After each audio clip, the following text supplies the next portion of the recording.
আগুনে ভস্মীভূত হলো পরপর 4টি বাড়ি, চাঞ্চল্য হরিহরপাড়ায়। ঘটনাটি ঘটেছে সোমবার মুর্শিদাবাদের হরিহরপাড়ার চোয়া পঞ্চায়েতের শিবনগর এলাকায়। স্থানীয় সূত্রে জানা যায়, এদিন একটি বাড়িতে রান্না করার সময় রান্নার আগুন ছড়িয়ে পরপর 4টি বাড়ি দাউ দাউ করে আগুনে জ্বলতে দেখে স্থানীয়রা।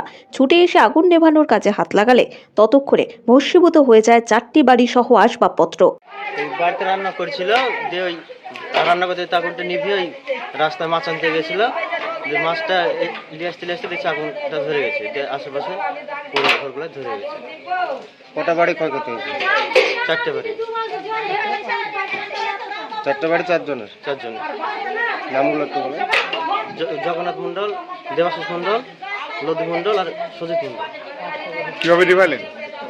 এই গ্রামের মানুষ সবাই এসেছে, সঙ্গে সঙ্গে জানতে পেরে এসে জল টল ঢেলে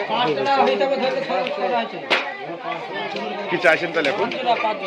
আমরা চাইছি এখন আমাদের এই ক্ষয়ক্ষতির কিছু উপকার পেলে খুব ভালো হয়।